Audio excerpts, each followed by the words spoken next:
Good morning, everybody. My name is Patrick Adunwoko. I am the Executive Secretary and the Chief Executive of the Association of Corporate Treasurers of Nigeria. On behalf of the Governing Council and members of the Actn, I wish to welcome you all to this virtual session, which is being hosted by Actn in collaboration with ACT UK on a very important theme: pandemic or crisis coping strategies. As usual, as we move on, if you have any question, we will kindly request you to kindly type in your question or your comment in the question and answer box so that it can be taken during the question and answer session. We have 5 minutes gone. Without much ado, I would go ahead to invite Mrs. Victory Olumiyiwa, the President of the Association of Corporate Treasurers, to kindly make her opening remarks. Thank you. Thank you very much, Patrick. I appreciate you. And thank you so very much, our attendees. Thank you very much and welcome to this seminar. Good morning, ladies and gentlemen. On behalf of the Governing Council and members of the Association of Corporate Treasurers of Nigeria, I wish to welcome you to this virtual session on pandemic and crisis coping strategies. Uncertainty, like we all know, is like weather. It's always there with us and part of the atmosphere and a condition over which individuals, countries, organizations, as well as family have very little control over. The severity of the impact of uncertainty is just like the same severity of weather, which can rise and fall. And for sometimes we will not be able to quantify their effects prior to their occurrence.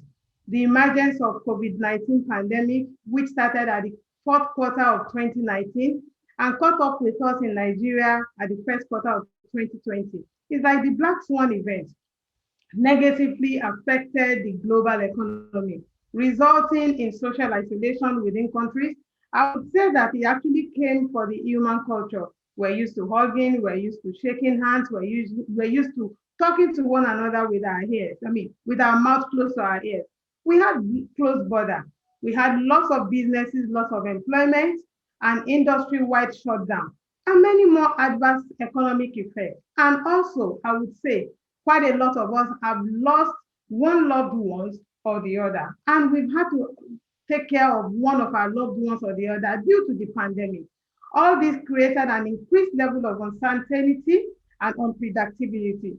The exact opposite is what is required for strategic planning. We know too well that when we want to do our strategic planning, we need a little bit of certainty to be able to plan the numbers, to be able to plug in the various numbers. Strategy set only a few months ago has been instructed by this rapidly changing and uncertain environment. When we look at the real definition of VUCA, this is the real definition of VUCA. For many businesses, particularly every business that operates within Nigerian environment, the challenges go beyond strategic planning. We've got the inability to manage cash flow, access to financing. You see a lot of banks calling on our financing, and the terms of financing are changing across the globe, resolving in the face of sudden and unpredictable change that can put the future of an organization at risk. And I know too well that our colleagues in the space of risk management are having challenges of having to predict what level of impact as well as the severity of occurrence would be. It is in this response to this unpredictability of change in the business environment that the Association of Corporate Treasurers of Nigeria, in partnership with ACT, is offering this seminar to further look at the strategies in coping. How do we cope with the effect of crisis? We're delighted to have Caroline Stockman, who is a friend of the house, the Chief Executive of the Association of Corporate Treasurers, the global chartered body for treasury professionals, as the facilitator for this event today. We're going to be looking and focusing on the following: the importance of developing, adapting coping strategies, Of all the creatures, the human beings are the ones that have challenges with coping. So we need to look at how do we cope to be prepared for anything. Creating certainty from uncertainty. Yes, very possible. Understanding what we can control and what we can't. How do we channel our energy and time into mindset and prioritization? How do we now begin to redefine our priority? The next normal versus the new normal. The strategies around the guilt and regret. Oh, I shouldn't have done this. I should have taken this position. Oh, this edge should have come at a cheaper rate.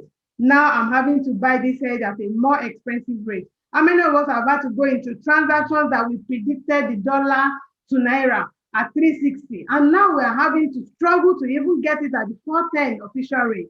And understanding oneself in a constantly changing environment. You will recall that in 2018, the ACTN and ACT commenced a partnership in the area of education, training, and the ACT Treasury Professional Qualifications. Since then, we've been partnering in various capacity and in various programs, including the GTR conferences, which we all attended at one time when we could attend physically. And even now, the last time we attended on the virtual space. I understand that ACT has also accepted to offer us more programs of corporate treasury to develop capacity within our people. And on other contemporary treasury issues, with today's session being the first in the series. While we thank you so very much, Caroline, for your dedication. We thank your team for the dedication to this cause. We wish to advise our members to kindly avail themselves the opportunity of participating in this program. On that note, I wish you a very fruitful discussion. And once again, welcome to this seminar. Ladies and gentlemen, welcome with me, Caroline Stockman. Thank you. Thank you, Madam President. Thank you very well. We will now call on one of our own, the treasurer of CFAO and a member of the governing council of the association, to formally introduce the speaker for today. So I now invite Mr. Yinka Ogunubi to kindly formally introduce Caroline. Thank you. Thanks, Patrick. And thank you, Madam President. I think you did a good job in doing my own job for me as well. It's my pleasure to introduce Caroline Stockman. Caroline has been the Chief Executive of the Association of Corporate Treasurers since February 2017.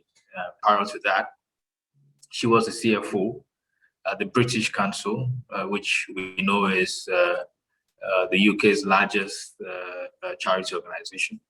And before that, she was also at the Save the Children International.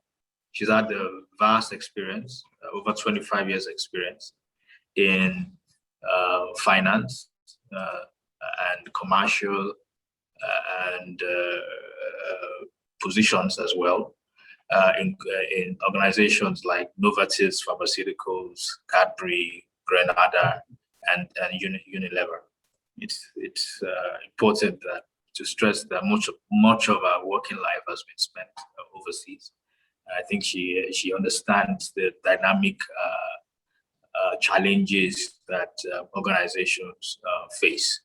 Caroline trained with KPMG and is a fellow of ICAEW. She holds a diploma she holds the ICAE diploma in charity accounting and has held numerous board roles, including currently finance and investment committee member of the Elton John's AIDS Foundation. She's also the deputy chair of the European and International Group of Treasury Associations and the president of the US NACT. It's interesting to note also that Caroline is a linguist. She's a musician. I hope we get to hear her sing today. She's also a train coach, and she's a passionate bell ringer. Caroline is married with 2 children. So if we're doing this live, I would have said we should give a round of applause as we welcome Caroline Stockman. Thank you. Thank you very, very much, Yinka, for that kind introduction. I have a few slides today. I'm going to see if I'm allowed to share the screen, and then they'll help as a little prompt as we go through. But thank you all. Thank you also, Victoria and Patrick, for the kind introductions. I'm very pleased to be here and to collaborate with the ACTN again. So let's just see. I would need to have permissions to share the screen, Patrick, if you're able to give me permission. Now it's allowing me to, so I'm going to just pull up the presentation, and perhaps if you can confirm that you can see the presentation, that would be great. Yes, we can. Okay. We can see it. Get on to slideshow. Here we go. Right, so I think we've done all the introductions, and this is really the agenda for today. It's, yeah, this is all about how we cope with crises, and in particular pandemic, on a personal level. The statistics tell us that around 50% of the adult population and 2/3 of young people are suffering from mental health issues directly attributed to the pandemic. So it's likely, as Victory said in the introduction, that we've been affected in one way or another by COVID. And this is, I suppose, serves as a reminder that, you know, if we haven't yet been particularly affected, it's likely that we will be, and we should really be aware of that and take steps. So I'm going to talk about those strategies to help us.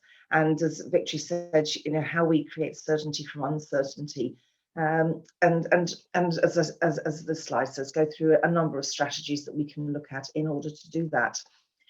You've already heard who I am, and I suppose today the main thing that's going to come out is my coaching experience, as that is the most relevant to this particular topic, though later on in the series my policy and technical colleagues will talk about more technical Treasury matters. This is the mission and the vision of the ACT, which is fairly clear. We want to do good in the world through treasures, and we know how important they are. And therefore, the mental health of our treasures is more important today than ever before, I would suggest. So, talking about developing and adapting coping strategies, these are the things I'm going to cover. The certainty in uncertain times, as I've mentioned, but also some special, what I call resilience boosters that allow us to be more resilient. And it's good that we look at these every day of our lives, in fact, because then when a crisis hits us, we're already more resilient and we're able to deal with it. And resilience is about that ability to spring back from something that happens to us. So in physics terms, it's the amount of bounce back, say, a metal has, and we apply it, obviously, that phrase to ourselves. How can we bounce back from pressure being put on us? So everyone has a different, you know, life balance, I guess, and many work long hours and don't mind that too much, but many maybe do. But the difference under COVID is that we all feel a different pressure due to our freedoms being restricted, often depending where we are, what's happening, or with lockdowns or curfews, etc. And then we've got the fear that Victory referred to of our loved ones contracting the virus. And at the same time, we're working from home. If we were working from home in a different situation, we might not feel quite as pressured. Now, some people are back in offices and some aren't, but a lot of us have experienced that different way of working, and we're impacted more because of those external pressures on us. So we need to take advice not only on best practice within normal working from home times, but also to supplement it with more radical strategies, I would say. And a lot of the issue, it is around that lack of freedom and the lack of certainty, but we can't have certainty in life.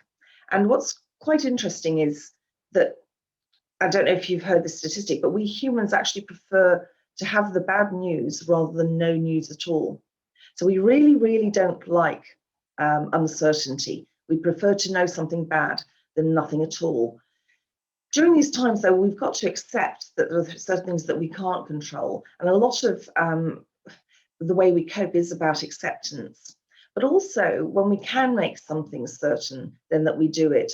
So an example of that would be, for instance, the ACT. We run a lot of live events, and we've done them jointly with the ACTN.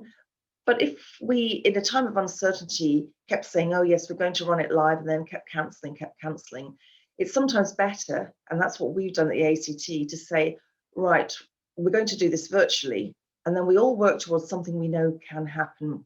So we took that on quite seriously in the early days of COVID. And in fact, this year, our annual dinner that we normally hold for 1,500 people in London in the Grosvenor House Hotel, we have already said that that will again be virtual this year. Because trying to plan for something this November, it may seem a long way away, but if we keep going with uncertainty, people won't commit. It wouldn't be as enjoyable an evening anyway, with social distancing rules, etc., etc. But what we did was very early on saying, no, we know how we're going to do it. We know that we can do it for sure in this way. So that's a very, I suppose, black and white example of creating certainty from uncertainty. And it's also around decision making. If we're very clear and decisive on things, the things that we can control, that really helps our teams. Also, research tells us if we're transparent about how we came to a decision, that also really helps people. So they know the thought process, so they don't feel excluded. And as I say, if it's slightly bad news, they'll prefer it to no news at all. So it's really important to keep that in mind and look at what we can and can't control. Now I'm going to come on to some specific resilience boosters shortly, but some general coping strategies here. Physically, if we're not physically well, then we're going to be more susceptible to mental health issues. That's a known fact. So that's really important. And as I say here, the two are really related. You'll often find, and I've recently been doing a mental health first aid course, and there's a lot of statistics around this, that if you're physically unwell, then that will have a mental impact on you. But also if you're feeling mentally unwell, then it will have a physical impact on you. So they're very, very interrelated. And so it's very important to try and keep both parts of your health, if you like, both the mind and the body healthy as much as you can. And one of the other strategies that we've been talking about a lot is creating boundaries. And I think that's boundaries between your work and the rest of your life. And I often say, we shouldn't say work-life balance as if life is good and work is bad, because we often enjoy work. It's all about just general balance, but there does need to be some kind of delineation, because people are finding that work life is merging into home life, and that's not good. But what they're also finding is they can draw advantages from the situation, see their family more often, be there more often for a family meal, for example. So enjoying that side of things and keeping those boundaries in place a little bit is a very good coping strategy. And those habits around work, instead of sitting all day, taking exercise, breaking things up, having good habits, having plenty of water, taking a lunch break, all those kinds of things. And also trying to create a start to the day and a finish to the work day. Some people will have a little walk around before they start work, or you might, if you have a garden, pop outside into it. Just some different strategy that allows you to feel like you're on your way to work. And then at the end of the day, similarly. And so there's tricks that I've used. For instance, I will dress for work, and then I will change at the end of the work day. Or you might, if you're a lady, you might wear makeup for work, but you might take it off at the end of the day. And you might wear high heels under your desk, or gentlemen, you might wear your best polished shoes, but then take them off at the end of the day. So you're giving yourself a signal that work is over. So there's a lot of habits that we should really be thinking about developing through these times. But these are my resilience boosters that I'd like to talk through. And just before I do, though, I wanted to mention also, in this whole thought of balance, our mind is a very interesting thing. It does what we tell it to do. So if we reinforce things to it and we tell it that we've finished work, and we tell it that we have balance and are enjoying our life within the pandemic, then we'll believe it more and more, and we'll be more positive. And I will come back to that later. And another thought as well in terms of habits is not listening to the news too often. The news, people who make money out of the news, they like to tell us all the bad news. But if we listen to it too long, that reinforces the negative things in our mind, and we become more negative. So we really need to control that. And a recommendation I would give is to only listen to the news once a day. Restrict yourself.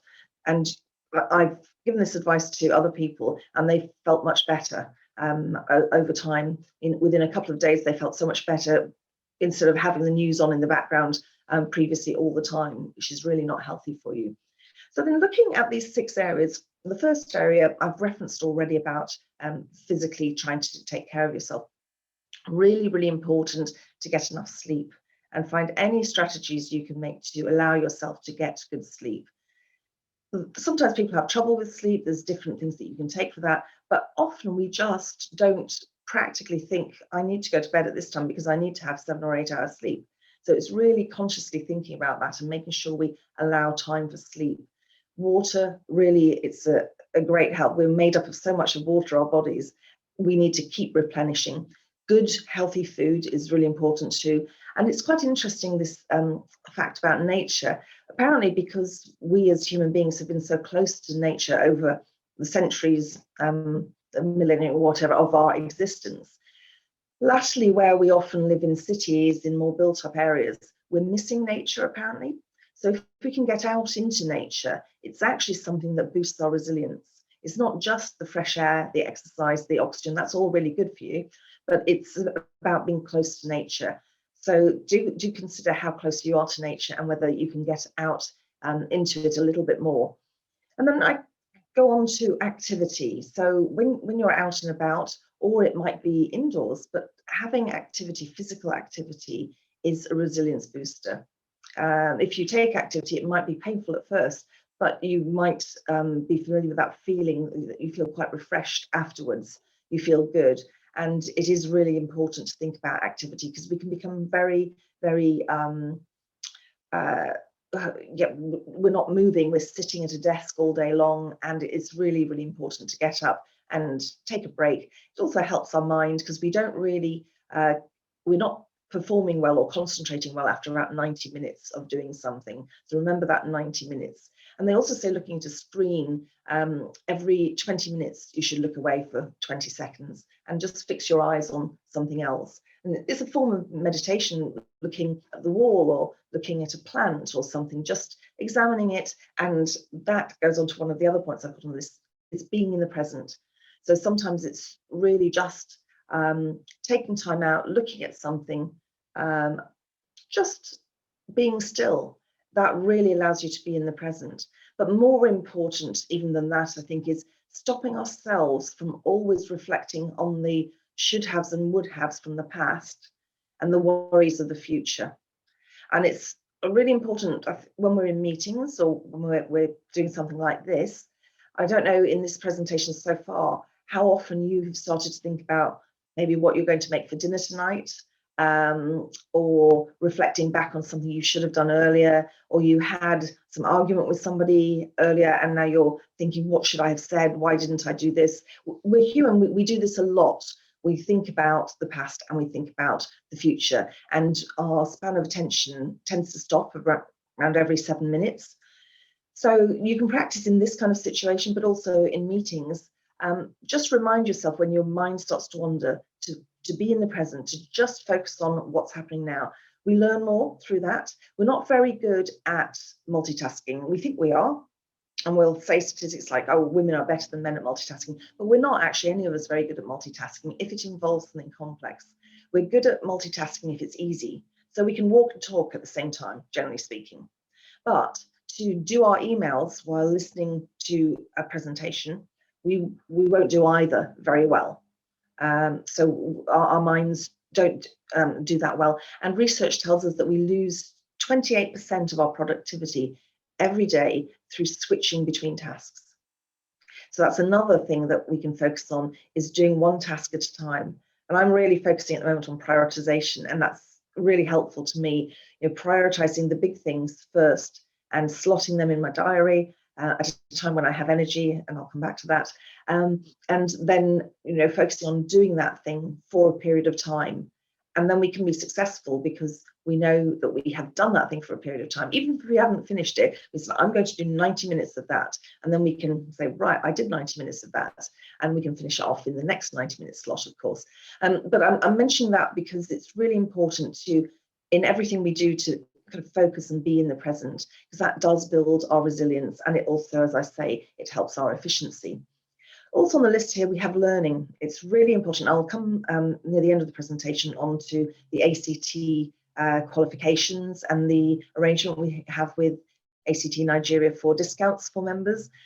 But any kind of learning, whether it's picking up a book, a magazine, trying out something new, going to a dance class, something that we've not done before, it refreshes our mind and it builds our resilience as well, because we're doing something different. We do need that kind of variety in our lives. And giving is another really, really important thing, whether it's giving our time and our knowledge, whether it's giving to charity, giving money, or baking a cake for somebody and giving it to them, giving somebody flowers. All those acts of giving build our resilience. So, and when we're looking at this little list here, if we think and just jot them down and think every day, am I doing some of all of these things? Because the more of these things we're doing, the more resilient we'll be. And social contact, as it says, is really important. And the rule here, if you like, is at all times we should have at least 3 individuals or groups of contacts of family and friends. So if we only ever have one person around us and we don't have any contact with other people, then that's not actually good for us. We'll see when people are suffering from mental health issues that they will tend to retreat and become isolated. So if you feel you're doing that yourself, or if you notice somebody else is doing that, then you need to address it. And the answer to it is to force yourself to be with other people and make sure at all times you've got at least 3 different social groups or individuals that you're interacting with on a regular basis. So those are the main ways of building, maintaining resilience. And because I've said water is really important, I'm just going to pause for a sip of water.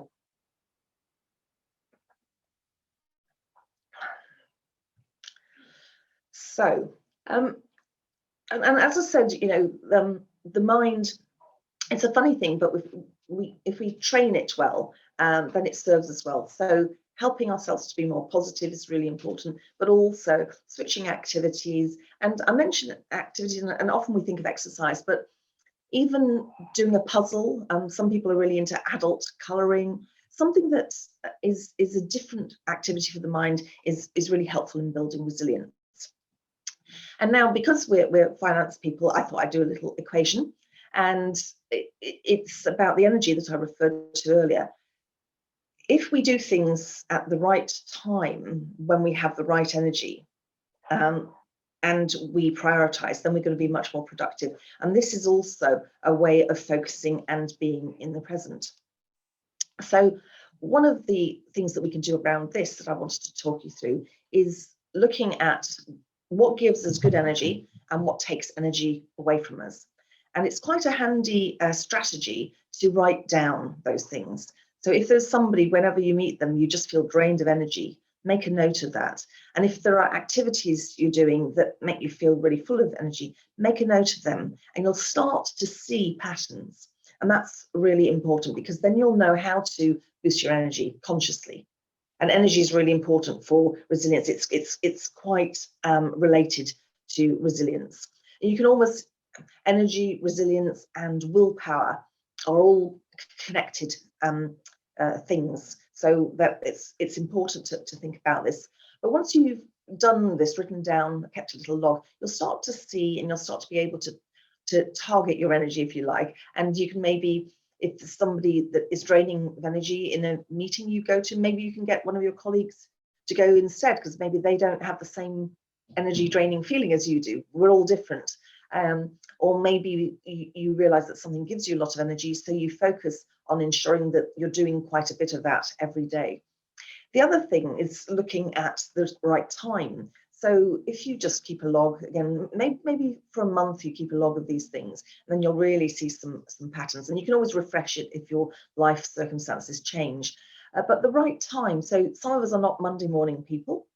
Some of us are very tired at the end of the week, depending on your week. If it's Friday, you say, as it is here in the UK, you might feel exhausted Friday afternoon.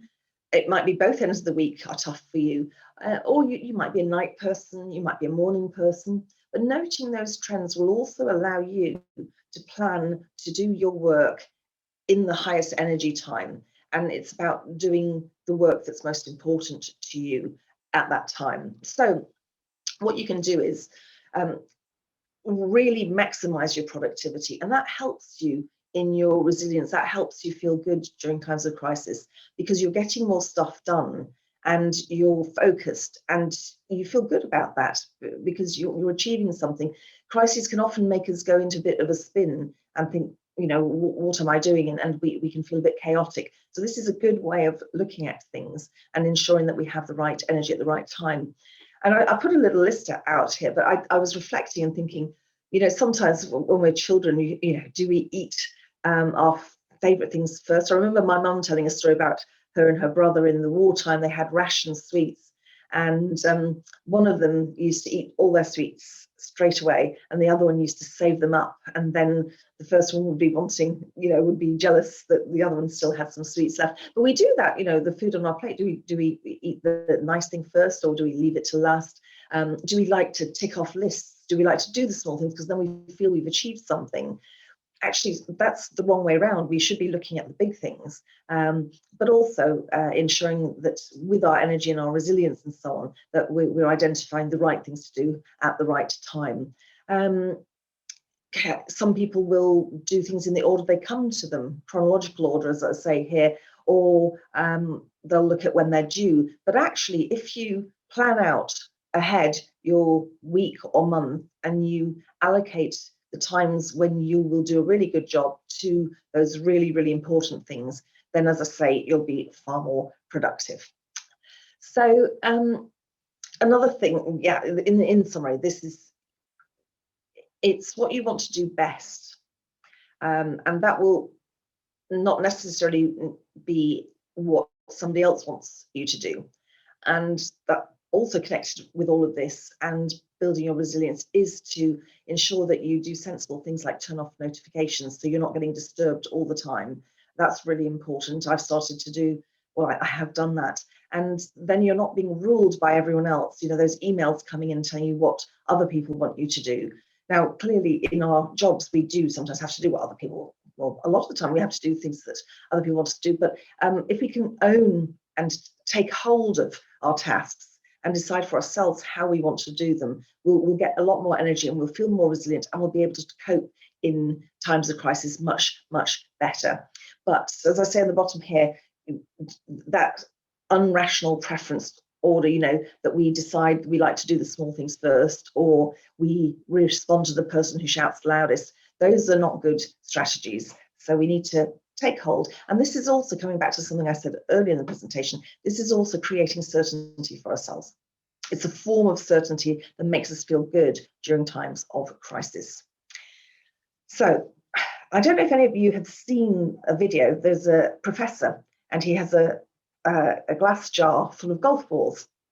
And he says to his students, "Is the jar full?" And they say, "Yes, it is." And then he adds some little rocks into the jar that go in amongst the golf balls. And he says, "Now is it full?" They say, "Yes." He then adds some soil. And "Now is it full?" And they say, "Yes." And they're laughing at this point, wondering what's coming next. And then he adds some sand finally. And he says, "Now is it full?" And they say, "Yes." And he says then, imagine that the golf balls are priorities. Now, if you put the golf balls in the jar first, and you plan or focus on the priorities first, you can fit all those other things around them. But if you imagine putting in the sand first, Can you ever get all those golf balls in? No, you can't. And I have been testing this out and working in this way for the past month or two, and I'm finding it's really effective. You fit so much more in if you focus on your priorities first. It's not necessarily doing them first, it's planning them in and making them the greatest focus. So what I do when I say working backwards with priorities, I look out, it might be as far as a year, but something I do very regularly is I look the next quarter, what are my priorities? And maximum 3. What are my big priorities? And I'll do one set of priorities for work and one set of priorities for home. Then I'll say, and what are the big priorities for the next month? So working backwards, if you like, or towards now. And then I'll say, and what then are the priorities for this next week? And I have them over on a board there on the wall, so that I can look at any point in time and reassure myself as to whether I'm focusing on my priorities or not. Have I planned them in? Am I actioning them, etc.? And by working backwards, so looking out a quarter and coming back, we're much more strategic. People often ask me, what is strategy? And it's simply looking longer term, really. That's what it's about. So as I mentioned, and you can see on the list here, I've got something on the wall that is my constant reminder, but you might have a screensaver. I've turned off my notifications so I can focus when I want to focus on things, and I'll have block email sessions. So I will go in once or twice a day and I will just focus email after email, and I'm so much quicker and more efficient. I don't know if you're like me in the past, but what I would do is I'd see an email coming in, or I'd remember there was something I wanted to do. I'd go into the emails, then I'd start to look around and I'd do something, and I'd get slower and slower, and then I'd get tired and I'd finish doing it, and then I'd remember that I hadn't actually done the one thing that I had intended to do when I went into the email. So I don't know if any of you have that kind of experience, but that's something that I have regularly experienced. Whereas when I go in on block, I know I've set this amount of time to go through emails, and I go through them very, very efficiently. And again, why does this connect with crises? It gives us certainty, it gives us control, and it allows us to be productive. Because when there's all that chaos out there, what we do want to do is have control somewhere in our lives, and being productive and taking this approach gives us that control and does really help us. And then, as I say here, you know, diary holds. So I will look at my diary, I will hold time for strategic thinking when I'm at my kind of highest energy level, or when I know I will be, and I will book in 90-minute sessions to work on something. As I said earlier, it won't be, I'm going to write that report then. It would be, I'm going to do 90 minutes of writing that report. And if I finish it, great, but I'll also have a backup time to do more. So that I have a sense of achievement, as I said earlier, that because so often we as humans, again, research tells us we underestimate the time it takes to do something. So what we then do is we fail, and then we feel bad about it. And again, in a crisis, we don't want to be feeling bad. We want to be feeling good about ourselves.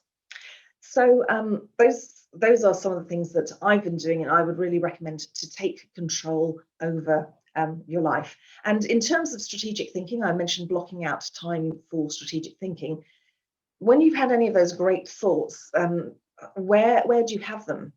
When I ask people this question, I'll get answers like in the shower, while I was having a walk, while I was taking a run. We don't tend to say we had our great aha light bulb moment when we were sat behind our desk at our computer. So again, thinking about where you are for certain activities. If you want to really think about things, open your mind to things, think strategically, you might want to do it in a different place. So just moving on, I think I'll need to speed up a little bit here, but we don't know, people talk about the new normal, but there's always going to be a next normal. Things are constantly changing. So we need to train our mind to be positive and look at the brighter side of things. And it's really interesting, this theory of hope. Viktor Frankl was a gentleman, he's a psychotherapist, but he survived the Nazi camps. He was a Jew, he was in the Nazi camps, and he noticed how people don't survive if they don't have hope. And it's again that how the mental and the physical are so interrelated. So we need to train ourselves to have hope. We need to think positively. And one thing, a really simple thing to do, smiling really helps us feel good. It releases different things like serotonin and dopamine, I believe. and that helps us feel good.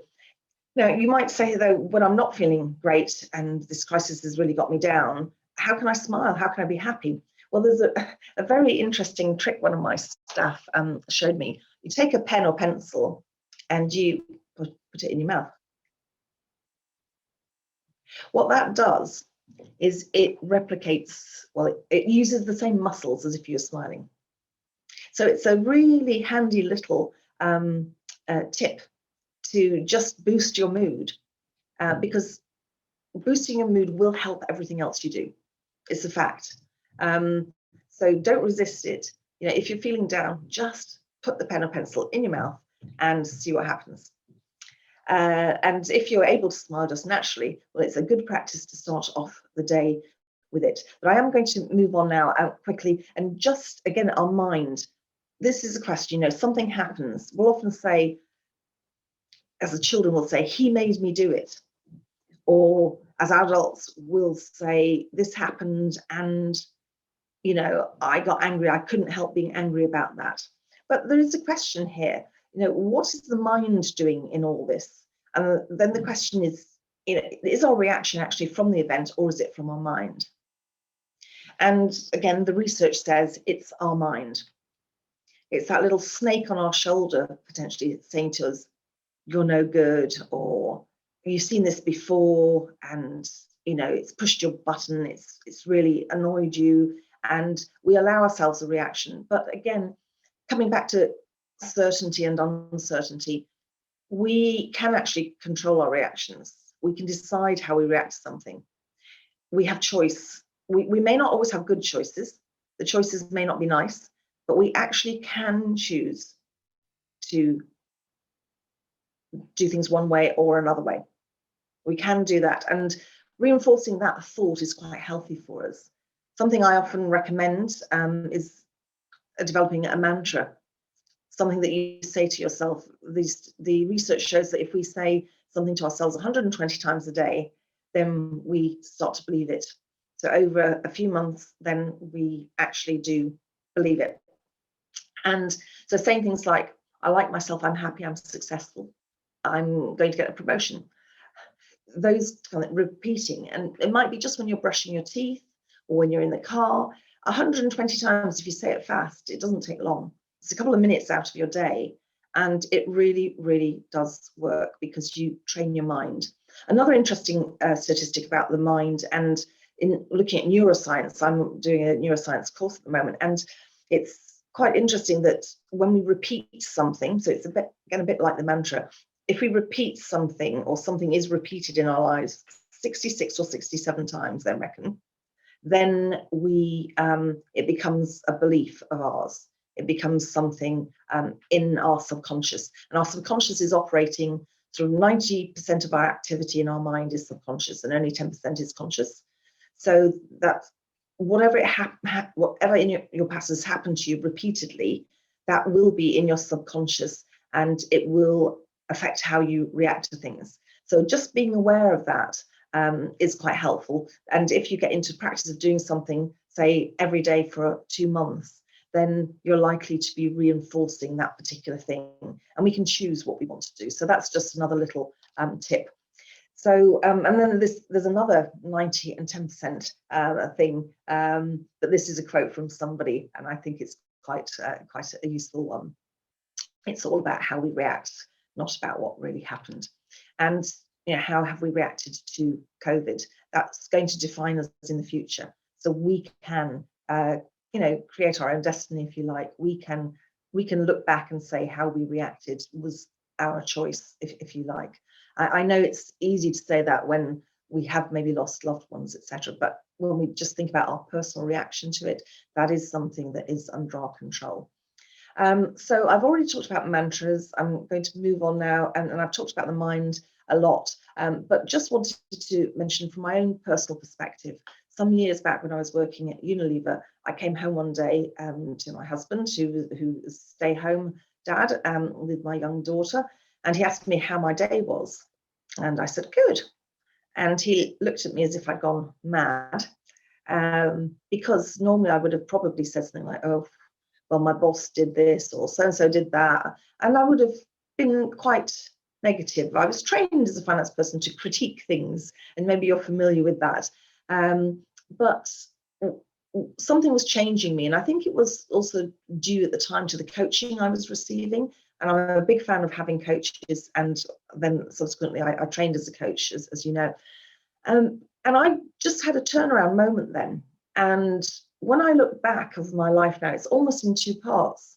There's the part before then, where I would be quite critiquing things, and as they say, a glass half full or half empty person, and I became a glass half full person, as they say, so thinking of things in positive terms. And I moved after that to Thailand, which is a very, very friendly, happy country, if you like, the land of smiles, they say, and that reinforces positivity. And nowadays, I think many people would see me as a very positive, upbeat kind of person, and I smile a lot. And I'm a different person. It's like a tale of two halves, if you like.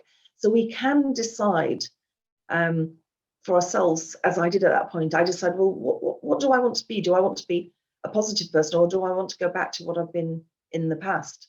And I decided for the positive. So again, in times of crisis, we can decide whether we're going to be positive and look at the, all the good side of things, the opportunities, etc., and take those and hold on to them rather than only looking at the negatives. It's really important.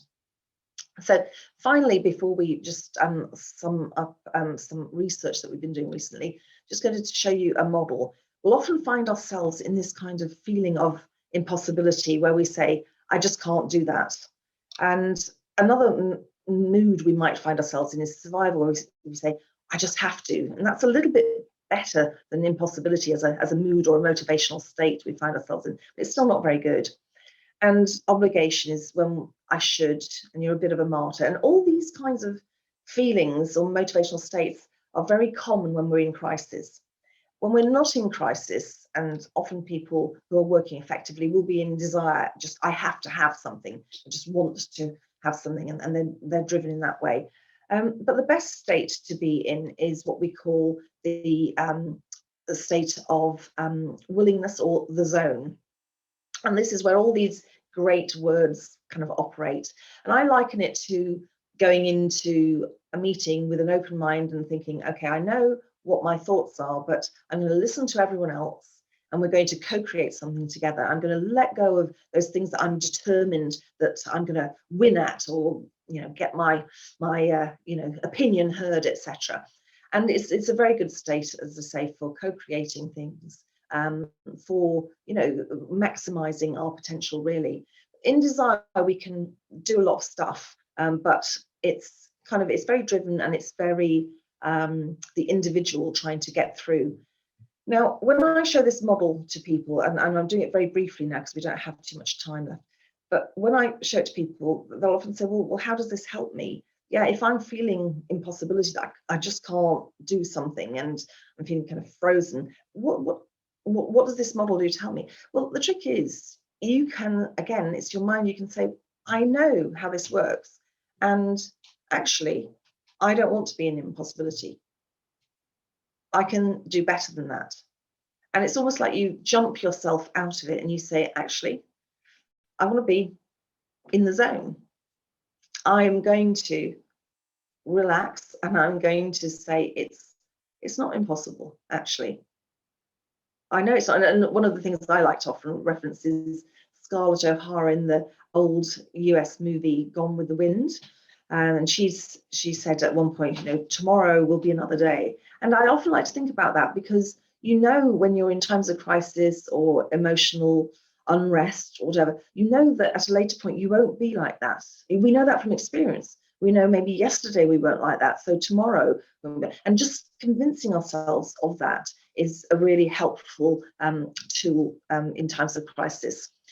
Now, we've done some Business of Treasury research. The report is coming out in a week or two's time, so you'll all be able to get hold of that if you'd like it. And these are some of the questions that we asked 180 treasurers from around the globe. And I thought it would be worth just briefly touching on some of the most important slides. So when we look at some of the things that people said, we see a real rich diversity of teams. Some teams are thinking they're going to be increasing their size, and some think they're going to be decreasing their size. But they're all coming out of COVID in very different ways, we found. And we found as well that treasurers like working in diverse teams, but they've also appreciated the support from their employer over the past year. They do feel they can bring their whole self to work, but there's a statistically non-significant decline in how well they feel their teams work together, we found.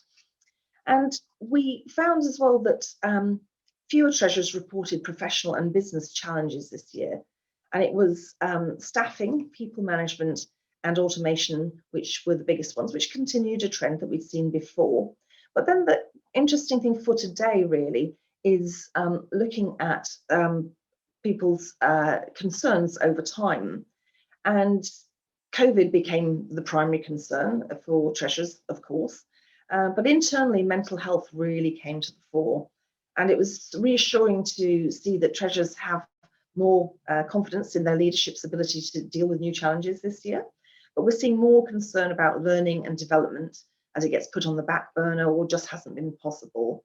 And we found also that leadership abilities and learning were of a higher concern outside the UK than in it. We saw stigmas around mental health have reduced, and 60% of treasurers felt that the pandemic had influenced this positively. So that's one positive we can hang on to that's come out of COVID. But there's still a way to go to remove those stigmas entirely. And some treasurers felt there's not enough being done, and that leadership is maybe sometimes just paying lip service to mental health issues. But here again, you can look over this at another point in time, and there's lots more information in the report. But I thought it would just be interesting to bring that in to hear what treasurers are saying around the world, particularly on the point of COVID. Now, just to end the session, I just wanted to take the opportunity that Patrick offered to talk again about our qualifications. And just to remind those of you who already know, but also to inform those who don't, underneath all the ACT qualifications, there's a competency framework. And the competency framework defines job roles at levels tactical, operational, managerial, and strategic. And it defines the skills and behaviours, the behavioural skills, sorry, the business skills and the technical skills you need at each of those levels, and therefore at each of those jobs. And all our qualifications are underpinned by this. So the qualifications level, you'll know when you look at it, whether it is tactical, operational, managerial, or strategic. You'll know what kind of job it would match or prepare you for, and you'll know what different possibilities you have at those various levels. So just wanted to mention that competency framework. This is what it looks like, and you can see it on our website at treasurers.org. So you can easily find that and go through it. Just looking at it yourself and just thinking a little bit about your own skills. It's an interesting exercise to do, so I'd encourage you to do that. And then these are our qualifications, which again, you can find all of this on our website. But we've got our treasury pathway, and we've got our cash qualifications pathway. As you can see, the treasury pathway, you go through all 4 levels. From tactical, you can start right off at the fundamentals and then work through operational, managerial to strategic, which is our master's level qualification. The diploma is like university graduate level, and the advanced diploma is master's level.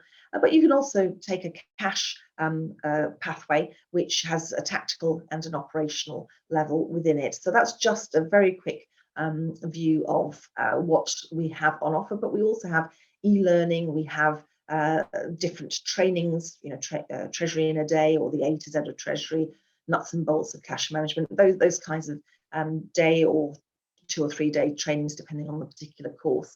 There's discounts, as you can see here, so 10% discount for any member of ACT Nigeria. So you just need to use this code when you are coming to book. And if you're already an accountant, there's probably exemptions for you, so you don't need to start right at the earliest stages, you can jump up a bit. So that was really what I wanted to cover today. I'm open for any questions now, and there's just a holding slide here that tells you a little bit about the other things coming up in the ACT. If you'd like to join any of our conferences coming up, you would be most welcome. Just let me know. But I'll stop sharing now, and we'll see if there's any Q&A. I don't see any questions at the moment, but there's some maybe in the chat. I don't know. I see. Yes, certainly in Ghana, you can certainly contact me and we'll talk about a discount for you there. And the golf ball analogy, I think it's so great. It's really helped me to prioritize that golf ball thing. It's yeah, it's fascinating. Thank you, Caroline. I think we're going to coordinate the questions. Thank you for your presentation. I will now go ahead to call on a member of our governing council, Mr. Ben Oloboshere, who's the treasury manager for Mayor Baker. He will anchor the question and answer session. I don't know the number of questions in the box, but he may also have his own questions to ask. So I hereby invite Ben to kindly anchor the answer and question session. All right, thank you so much, Mr. Patrick. Let me first say a very big thank you to Caroline for the coverage of the topic. We have some few questions here.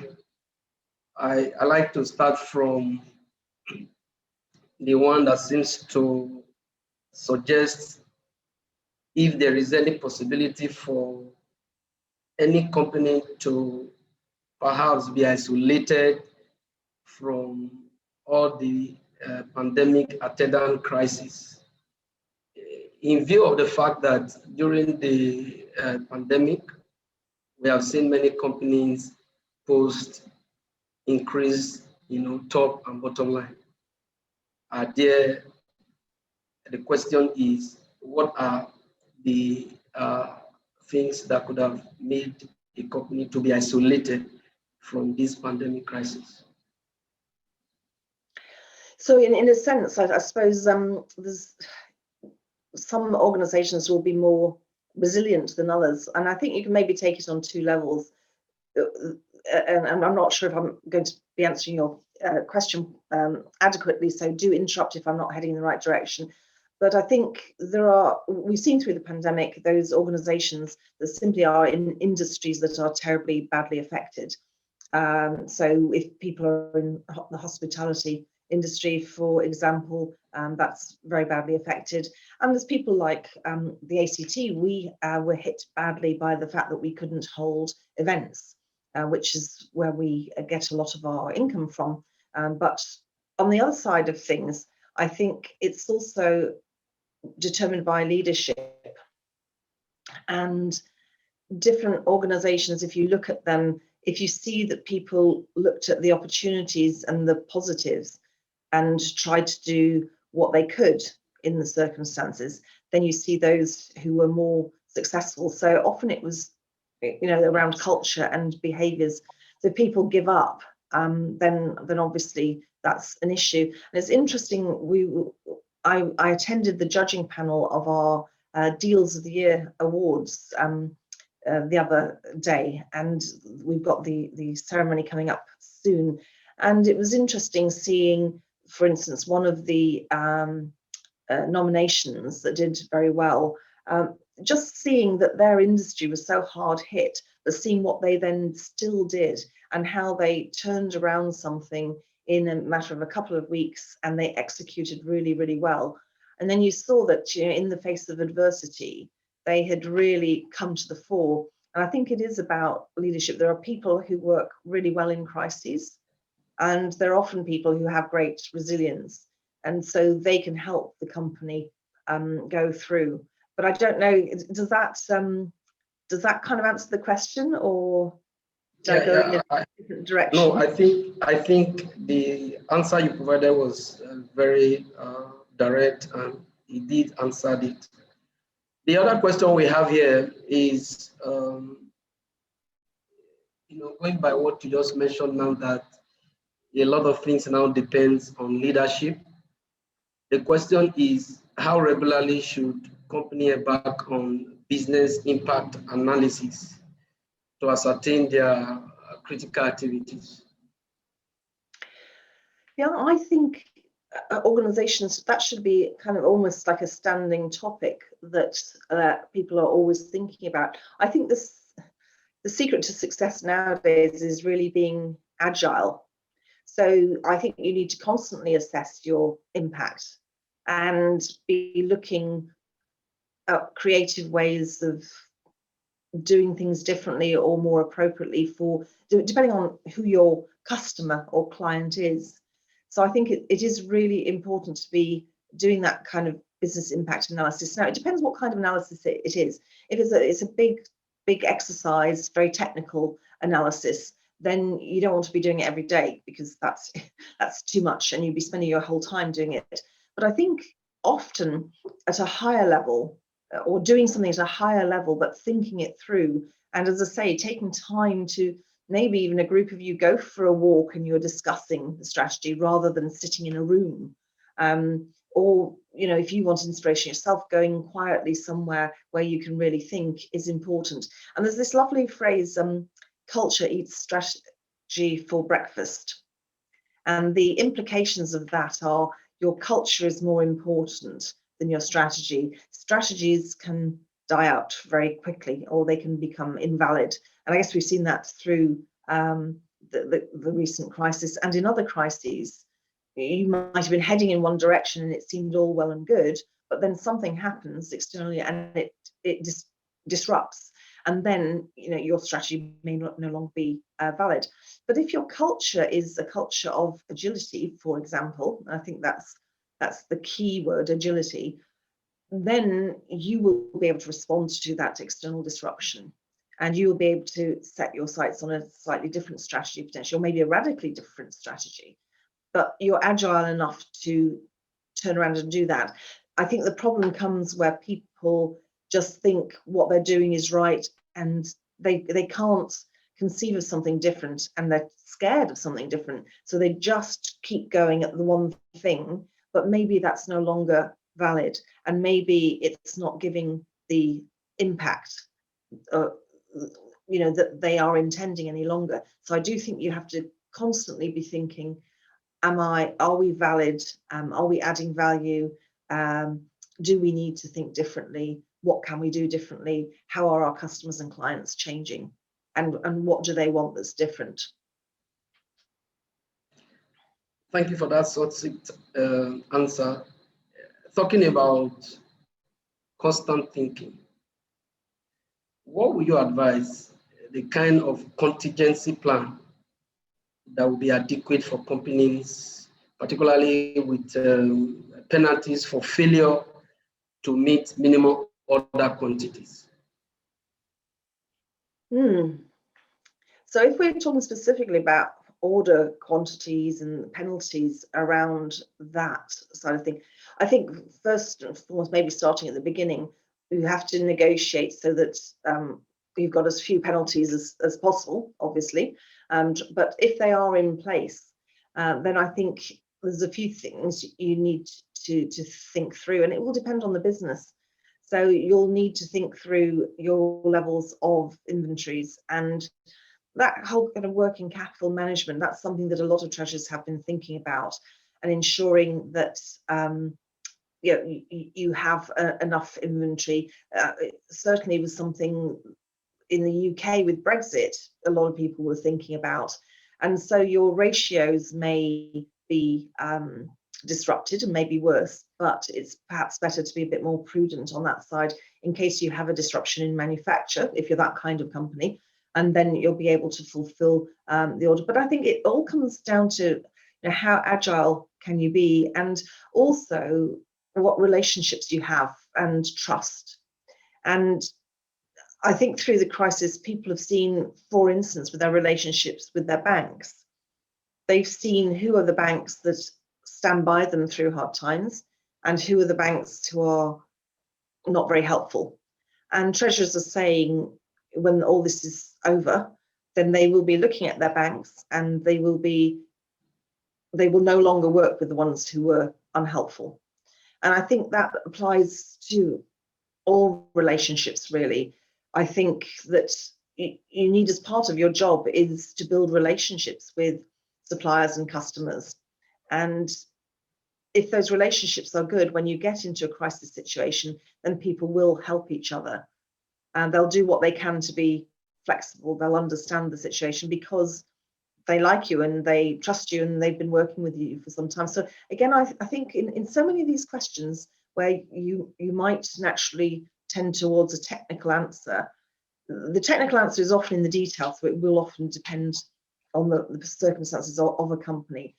But it's often the behavioural side of things and the culture of your company that will make a bigger difference than simply do so. Now, it might be that culture and those behaviours and that agility leads you to think of doing something differently and a different technical way of dealing with something. But a lot of it can be pinned down to your mindset, as I say, your behaviours, your relationships, trust, and those kinds of things. Thank you so much. Perhaps the last question, talking about negotiation, relationship, and trust. What ways and means will you advise to optimize and manage receivable in a period like this, periods during pandemic? To manage receivables? Yes. And optimize and manage. So again, it comes down, the devil is in the detail. So it would depend on the particular company and what you're dealing with. It depends on your own circumstances plus the debtor, their circumstances. So if, as you say, we're looking at trust and relationships and so on, then it is trying to work out how that can best work. Now, some people will look at financing schemes or factoring. They will suggest to their debtor that there's this kind of option that you could look at in order to be able to pay me, or they might set up something themselves in terms of a financing arrangement for their receivables. So there's different technical things that one can do, definitely, but it will depend on the particular relationship. It's very difficult. Of course, there are circumstances where you're dependent on your receivables, but they can't afford to pay you, and then both organisations are in trouble. But there are, as I say, there are some technical solutions that can be found, and depending on your situation, there's sometimes government support and other things that can be accessed in those kinds of times. But if you haven't got a good relationship, then it's clearly not going to go well. So it is very important. But I'm not sure if that's one, again, it does depend a lot on the particular circumstances of the company. All right, Caroline, I'd like to really say thank you for the best book solutions you provided to all the questions. Patrick, I'd like to hand over to you again. Yeah, I'll also take it back to you, Ben, to kindly give a vote of thanks, to our guests and then to other participants, and then we'll close. All right, thank you, Mr. Patrick. First, I'd like to say a very big thank you to Caroline Stockman. Personally, I have been, so improved in knowledge in relation to the topic at hand. And I think that you gave a very good coverage of crisis coping strategy under a pandemic situation.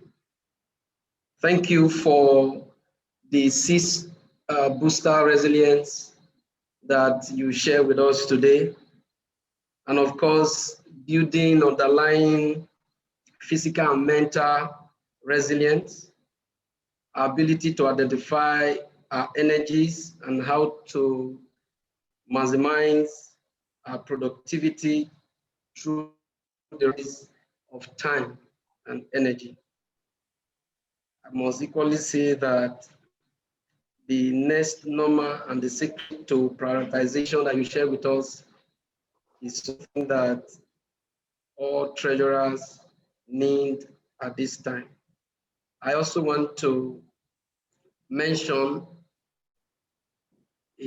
our appreciation to Madam President, members of the Governing Council of Actn Nigeria. I'd like to also say a big thank you to all our participants across the globe.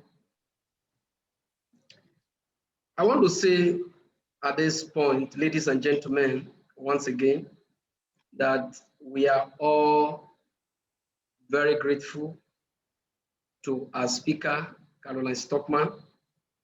I'd like to thank everyone for being with us this afternoon.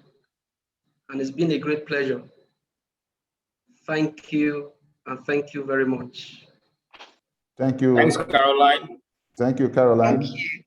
Thank you, Thanks very much everybody. for having me. Thank you so very much, Caroline. And thanks, GC. Thanks, everyone. Thank you all. I'm learning to put pencil in my mouth now. That's what I thought. But you have to do it sideways. Let's go like that, and I think that makes you angry. That you go this way.